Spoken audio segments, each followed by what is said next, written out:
အားလုံးပဲမင်္ဂလာပါကျွန်တော်ကတော့တွဲပီ3 FCO2 ပဲဖြစ်ပါတယ်အခုကျွန်တော်ပြောသွားမယ့်ကြပြလေးကတော့အရသာကြီးဆက်ဆက်တီးပဲဖြစ်ပါတယ်စကိုရာစု 4S ရာကရေးသားခဲ့တဲ့ကြပြလေးလည်းဖြစ်ပါတယ်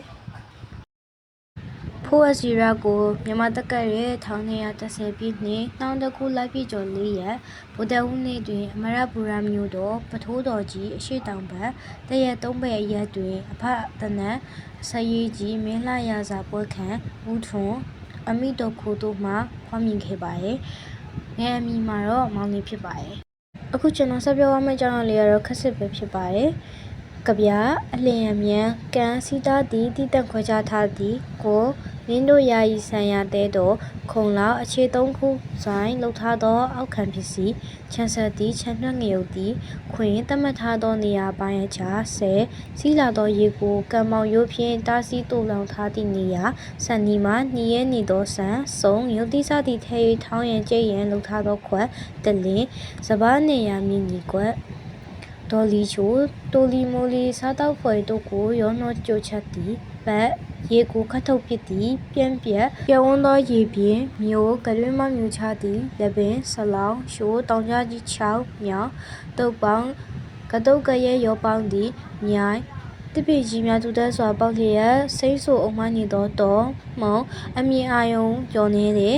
လောကရန်အစိုးအကောင်ပြောင်းလဲတဲ့တရားသွေးဖဲရှောင်လွယ်သည့်ဆန့်ကျင်သည်ကျွန်တော်ခုစပြောမယ့်အကြောင်းအရာလေးကတော့ကြပြနဲ့စကားပြေဖြစ်ပါတယ်ရောက်ခတ်ပါပြီးမြောက်ဘက်ကဲတို့ရာခုခါမှာရှုစေရလက်ညိုတင်းချိန်မို့ဆယ်လူတင်းပြပြဟာမှာကမ်ဘတ်ကဆူရဲ9ရက်နှစ်အနာတို့ချမောင်နီကိုဒေါ်လီချိုရဲ့ဟင်ကိုလေးကြပြရဲ့တိတ်ပဲလေးကတော့ရောက်ရခက်ခဲလာတဲ့ရောင်မြောင်ပိုင်းမှာအခုအချိန်မှာဆိုလို့ရှိရင်ကြည့်စရာဟူ၍ဝမ်းမန်ကရှေ့ရောက်တန်းနေရဲ့စပားများစိုက်ပျိုးထားရဲ့လေများကိုသာတွေ့ရလိမ့်မယ်ဝမ်းမန်နေရဲ့စပားများကိုရိတ်သိမ်းပြီးရဲ့အချိန်မှာကျင်းဝင်လာရဲ့ဆဲအတွင်းမှာကမ်ပတ်ပြီးရလာတဲ့ငါးနဲ့အနာတို့ချမောင်နီကိုရောနှောပြီးတော့ငါးချမောင်ဟင်းကိုချက်ပါတော့တယ်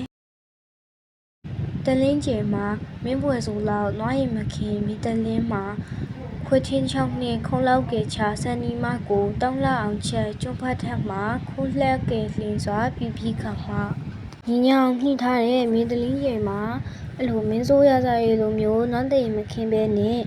မင်းတလင်းမှာဖုကနာကိုချာချင်းချောက်တွေနဲ့ဆန်နီကိုကောက်အောင်ချက်တယ်ရှိခိခါရမှာဆိုလို့ရှိရင်အဲ့လိုအကွက်ပကံနေတဲ့ကျွတ်မောက်ကိုရေပြောင်ဆေးပြီးတော့စားကြရပေါ့နော်ရတာကြီးချမ်းဆက်တီကိုမိမမဖုတ်ညမမဖြုတ်ဖဲကြပြတုပ်ပေါင်းစုံစုမှာကျုံအောင်ထောင်းလို့မြုပ်တီးကိုမိမလည်းမဖုတ်ဖဲအညာကိုလည်းမဖြုတ်ဖဲနဲ့လင်းလင်းမြင်ရောပေါင်းပြီးတော့စုံစုမှာကြည်နေအောင်မထောင်းပဲကျွတ်ရုံမြတာထောင်းပြီးတော့ဆလောင်းဖုံးလေးကိုထည့်လိုက်ပါတယ်ဆလောင်းငယ်လည်းပင်အဖုံးအင်းနှင့်ရခင်ချက်ဟင်းလျာကိုရှင်းမညာအကုန်မှောက်ပါလို့နေဟုတ်ပြန်မျိုးနေကြဟာမို့ဟိုမြေကငယ်ကျွမ်းဝင်ကိုနမန်းခွင်ဆန်တော်ကွန်းစီကလွမ်းလာရဲ့လေအဲ့လိုအလုံးစုံချက်ပြုတ်ပြီးတဲ့ခါမှာဟင်းနစ်ကုလုံးစောင်းဝန်းနဲ့ထည့်တယ်အရင်တုန်းကတော့နှစ်ယောက်တူတူစားခဲ့တယ်ဒါပေမဲ့ခုကျတော့တောင်ရဲဖြစ်နေတဲ့အတွက်ငယ်ကျွမ်းစီကိုနိုင်ရင်ပြည်မှာနေထိုင်နေရလေးကနေလွတ်ဆွနေပါကြောင်းရွတ်ဖတ်ထားပါတယ်ကြပြရဲ့ဆိုလိုရင်းကတော့ရတာချင်းစတိကြပြမှာရတနာဘုခေမှာအမွေးမှုလည်းမဟုတ်တဲ့တောသူတောင်သားတွေရဲ့ဘဝအခြေအနေရှိတာလေးကိုပဲဝအောင်ချက်ပြုတ်စားပြီးတော့အယုခံတော်တယ်လေ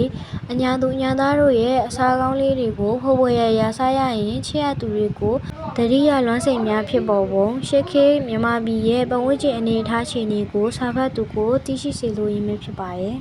အခုကျွန်တော်ပြောသွားတဲ့အကြောင်းအရာလေးကတော့အရသာကြီးဆန်ဆက်တီးရဲ့ကြပြနဲ့စကားပြေလေးပဲဖြစ်ပါတယ်အခုလိုနားထောင်ပေးသွားရဲ့ဆရာဆရာမများနဲ့ကျောင်းသားကျောင်းသူများကိုလည်းအထူးကျေးဇူးတင်ပါတယ်